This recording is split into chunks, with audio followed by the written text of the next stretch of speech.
You know, if you had asked me a year ago, I would have said my life was simple, but good. I had a steady career as a software developer, a decent house in a quiet neighborhood, and a wife I loved. Nothing extravagant, no wild dreams, just stability. And for a long time, I thought that was enough. My name is Mike. I'm 31. And up until recently, I believed my marriage was solid. Laura and I had been together for nearly 8 years. We met at a friend's backyard barbecue, one of those casual gatherings where someone always burns the burgers and people use flimsy paper plates. She walked up to me, grinning, and said, "You look like you're planning your escape." I don't remember what I said back, but she laughed, and we talked for the rest of the night. That was Laura, bright, spontaneous, full of energy. She had this way of making everything feel a little more exciting. And me? I was the grounded one. I budgeted our trips, checked the weather before we left, made sure the gas tank was full. She was the spark. I was the steady flame. And I thought we balanced each other out. After 3 years of dating, we got married. No big wedding, just close friends and family, a small 2-bedroom house in a nice neighborhood. Nothing fancy. But it was ours. For years, things were steady. Comfortable. I'd come home from work and Laura would be on the couch scrolling through her phone or in the kitchen making something. She loved to talk about her day, the little dramas at her job in marketing, gossip about coworkers, funny things she saw online. And I'd listen. That was our dynamic. We didn't have kids. Not because we couldn't, but because we both wanted to wait. It was one of the few things we saw eye to eye on. Looking back, maybe that was my mistake. I got too comfortable. I thought we were building something strong. I thought we were safe. I was wrong. Ake moved in next door when an older couple downsized and left for Florida. He was about 28, younger than most of the neighborhood, a personal trainer and, well, the kind of guy you notice. Tall, muscular, always shirtless, always doing something. In his yard, pull-ups, mowing the lawn, washing his car. It didn't take long for the neighborhood to start buzzing about him. Laura noticed him immediately. The first time we met Jake, we were outside on a Saturday morning, fixing up our front yard. He came over with an easy smile, introduced himself, and before I could get 2 words in, Laura was already deep in conversation with him. Where he was from, what he did, how he liked the neighborhood. I just stood there, smiling, nodding. Laura had always been outgoing, so I didn't think much of it at first. But in hindsight, that was the beginning. The small things started piling up. Laura found excuses to be outside when Jake was around. Getting the mail, watering the plants, just taking a break. 5-minute tasks turned into 15-minute conversations by the fence. Then one evening I came home from work and found them talking in our driveway. She was holding a laundry basket she clearly hadn't been carrying for a while.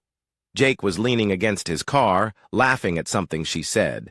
She turned when she saw me. "Oh, hey, Jake was just telling me about his new gym equipment." And that's when the real changes began. She started baking again. She hadn't made cookies in months, but suddenly she had a fresh batch, just for Jake. "Just being neighborly," she shrugged when I asked. Then came the workout clothes. Bright leggings, tight tops. "Thinking about jogging again," she said. Jake jogged every morning. And sure enough, Laura's new jogging routine started exactly when he was out there. One morning, as I left for work, I saw them on the sidewalk, Laura stretching, Jake showing her how to avoid shin splints. She laughed at something he said. I waved. She barely noticed. Something was wrong. I just wasn't ready to face it yet. One Saturday morning, Laura walked into the kitchen, phone in hand, rubbing her eyes. Something was off. She was nervous, drumming her fingers on the table. "Are you okay?" I asked. She hesitated, then sighed. "We need to talk." 4 words. That never mean anything good? She looked at me, took a deep breath, and said, "I think I have feelings for Jake." The world tilted. "What?" "I didn't mean for it to happen." She rushed to explain. It just did. And now I'm confused. Confused. Not regretful, just confused. She kept talking, saying she needed time, needed to figure things out, and then she said it. I was thinking maybe I could take a month, stay with Jake, see if there's something real there. If not, then we can focus on us. She was serious. She wanted to test the waters, see if Jake was better, and if not, I was supposed to just be here waiting. I took a slow breath, leaned back in my chair, and forced my face to stay neutral. All right, I said. If that's what you need. Her shoulders sagged in relief. She had no idea. Laura packed a bag and left that week.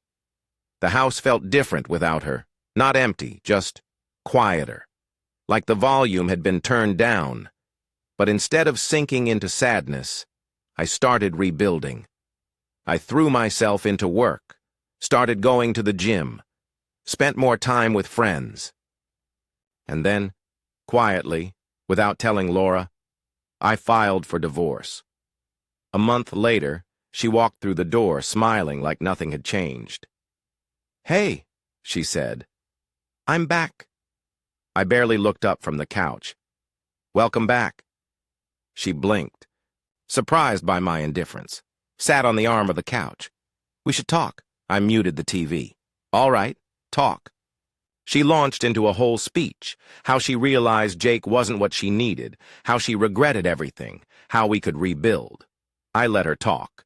Then I stood up, walked to the counter, and handed her the divorce papers. Her smile vanished.